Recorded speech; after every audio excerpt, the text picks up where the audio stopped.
أعوذ بالله من الشيطان الرجيم بسم الله الرحمن الرحيم وممن حولكم من الأعراب منافقون ومن أهل المدينة مرضوا على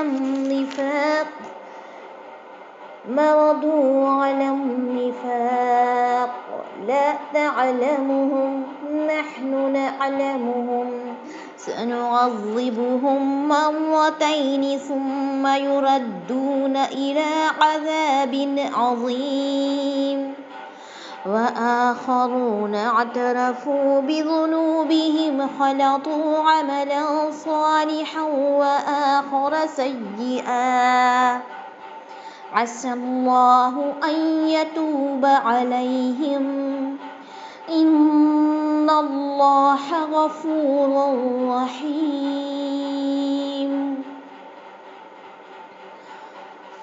ترجمہ: اور کچھ تمہارے گرد و پیش والے دیہاتیوں میں اور کچھ مدینے والوں میں ایسے منافق ہیں کہ نفاق پر اڑے ہوئے ہیں۔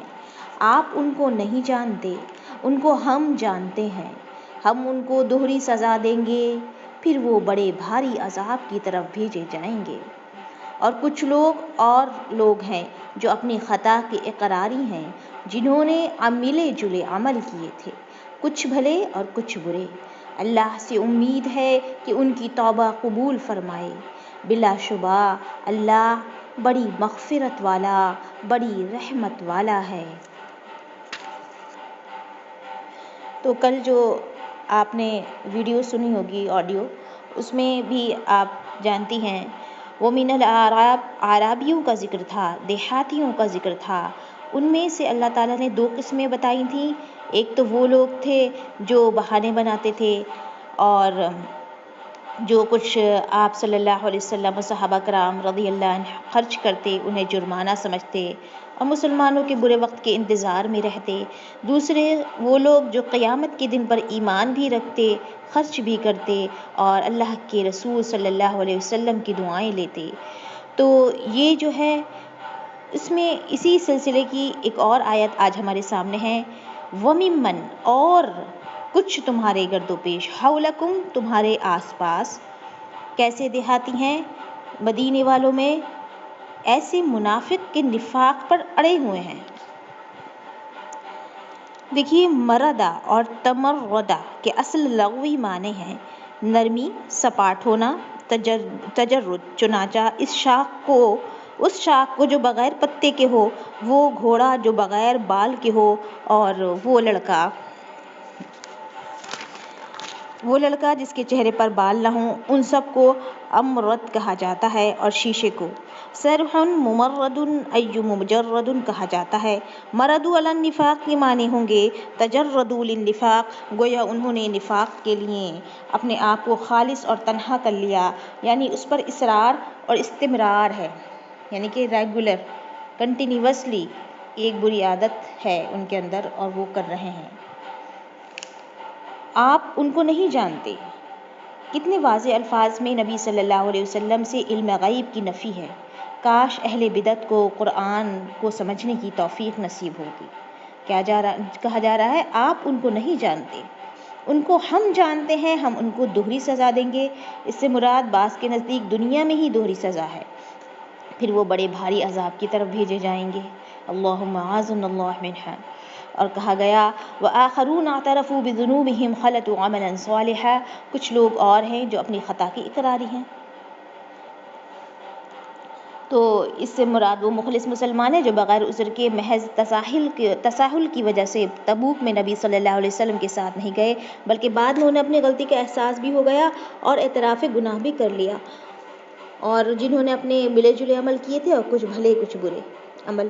بھلے سے مراد عمل صالح ہیں جو جہاد میں پیچھے رہ جانے سے پہلے وہ کرتے رہے، جن میں مختلف جنگوں میں شرکت بھی ہے، اور کچھ برے یعنی کہ مراد یہی ہے کہ تبوک کے موقع پر ان کا پیچھے رہنا، اور اللہ تعالیٰ سے امید ہے کہ ان کی توبہ قبول فرمائے۔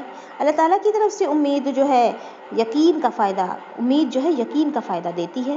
یعنی اللہ تعالیٰ نے ان کو ان کی طرف رجوع فرما کر ان کے اعتراف گناہ کو توبہ قائم مقام قرار دے کر انہیں معاف فرما دیا۔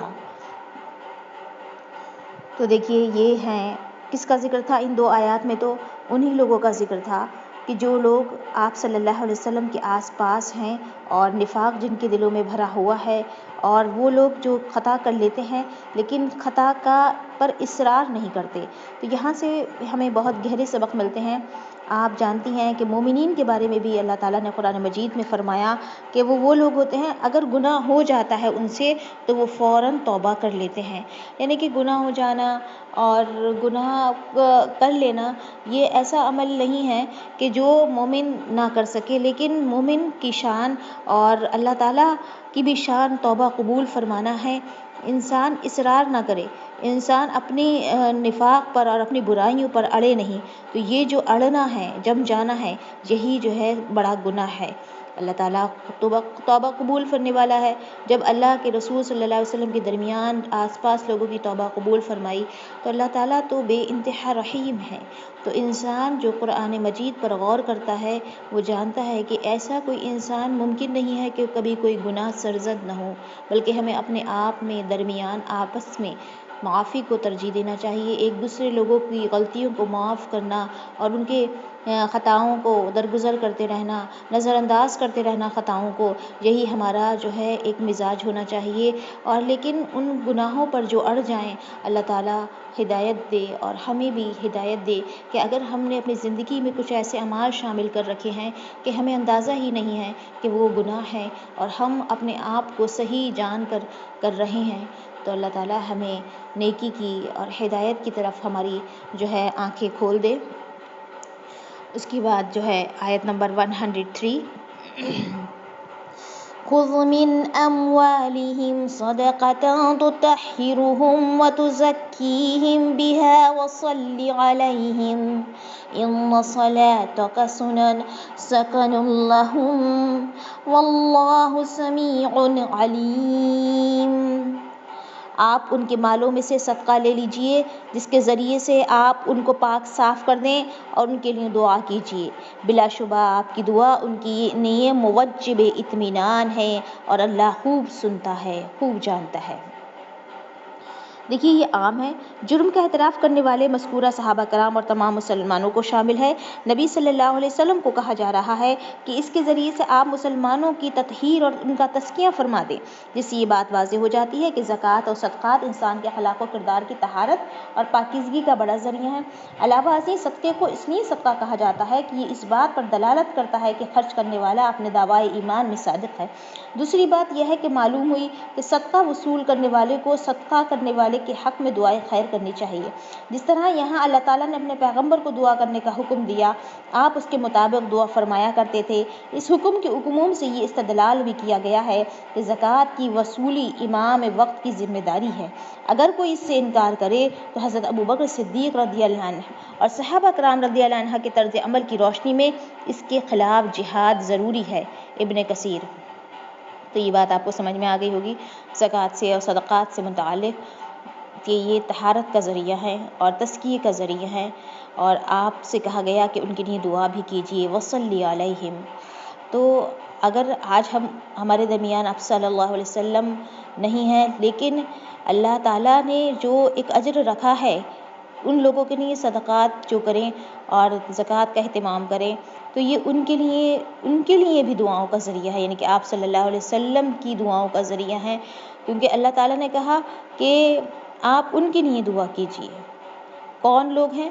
وہ جو ایسا کریں۔ تو یہ عمل ضروری ہے اللہ کے رسول صلی اللہ علیہ وسلم کی دعائیں لینے کے لیے، کیونکہ یہ ان کا طریقہ ہے۔ ان صلاتک سکن لہم، یہ ان کے لیے تسکین کا ذریعہ ہے دعائیں۔ تو جس کو دعائیں مل جائیں آپ صلی اللہ علیہ وسلم کی، ان کو تو سکون نصیب ہو جائے۔